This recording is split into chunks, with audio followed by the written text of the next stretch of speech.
took a breath, you breathed your life in me. You've been so, so kind to me. Know the overwhelming, never-ending, reckless love of God. Oh, it chases me down, fights till I'm found, leaves the 99. I couldn't earn it, I don't deserve it, still you give yourself away. You're the overwhelming, never-ending, reckless love of God.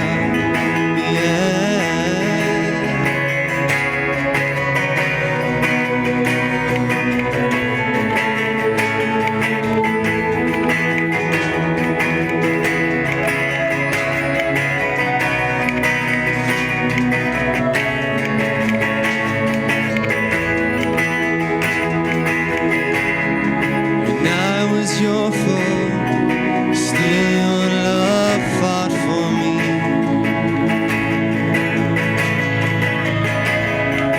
You have been so, so good to me.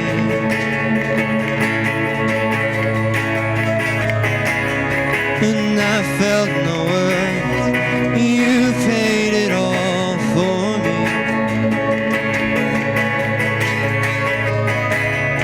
And you've been so, so kind to me. You're the overwhelming, never-ending, reckless love of God. Oh, it chases me down, fights till I'm found, leaves the 99.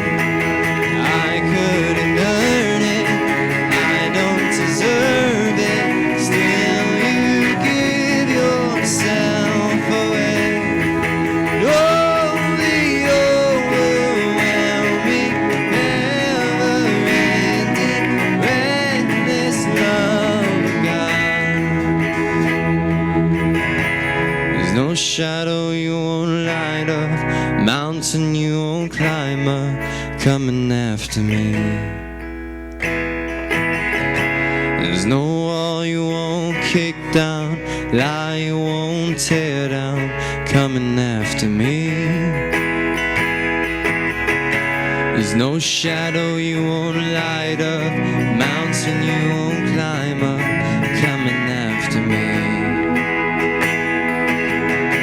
There's no wall you won't kick down, lie you won't tear down, coming after me. There's no shadow you won't light up, mountain you won't climb up, coming after me. There's no wall you won't kick down, lie you won't tear down, coming after me. There's no shadow, there's no shadow you won't light up, mountain you won't climb up, coming after me. There's no wall you won't kick down, lie you won't tear down, coming after me. Oh, the overwhelming, never-ending, reckless love of God. Oh, it chases me down, fights till I'm found, leaves the 99. I couldn't earn it, I don't deserve it, still you give yourself away. Oh, the overwhelming, never-ending, reckless love of God. Oh, the overwhelming, never-ending, reckless love of God. Hey guys, how you doing? Well, It is week 5 because this is my 3rd Monday devotion, which means we're 5 weeks into this thing with no end in sight. And it's interesting. You hear so many things going on. There's funny things. There's serious things. There's conspiracy theories. You don't know what to believe. You know, one of the funny ones is that husband sends out this. My wife showed me this, which I might be a little concerned about. But a guy says, "Oh, my wife's planting a garden. I don't know what she's going to plant, though." And you look at the picture, and it's clearly a gravesite where she's going to dump her husband. And it's pretty funny, and we joke about that, spending so much time together. But I got to say, man, I've really enjoyed this time with the family, and I hope you have too. And that we could look at this as just a time that God's given us to hang out and do the things that we haven't done in years together. And some people say, no, it's never going to be the same. And, you know, I pray it isn't the same. You know, I'm one of those that believe that something that happens worldwide like this, God had something to do with it. And whether he sent it or whether he allowed it, the end result is the same. Why is it here? Why isn't it gone?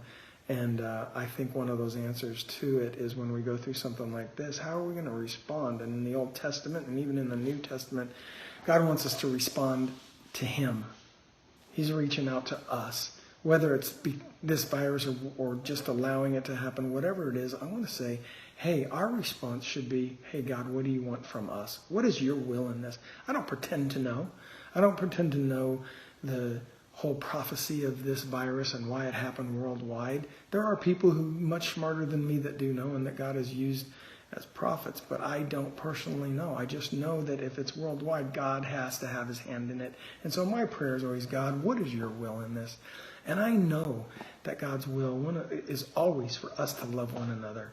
You know, we don't get that opportunity to go hang all over Jesus and walk around town with him like John did, or see all the miracles he did like Peter, James, and John did throughout the ministry and all the disciples. We don't get that opportunity.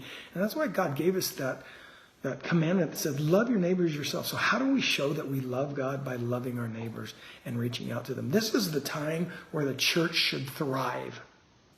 We should be thriving as a church. We shouldn't be just surviving. While people are trying to survive, we should be thriving and out there helping them survive, helping our neighbors, and loving one another. And so I'm just going to repeat the verse that we all know, 1 Corinthians 13, starting in verse 4. What is love? Well, love is patient. Love is kind. It does not envy. It does not boast. It is not proud. It does not dishonor others. It is not self-seeking. It is not easily angered. It keeps no record of wrongs. Love does not delight in evil, but rejoices with the truth. It always protects, always trusts, always hopes, always preserves. Love never fails. So I want to leave you with this. Love one another like Christ loved us.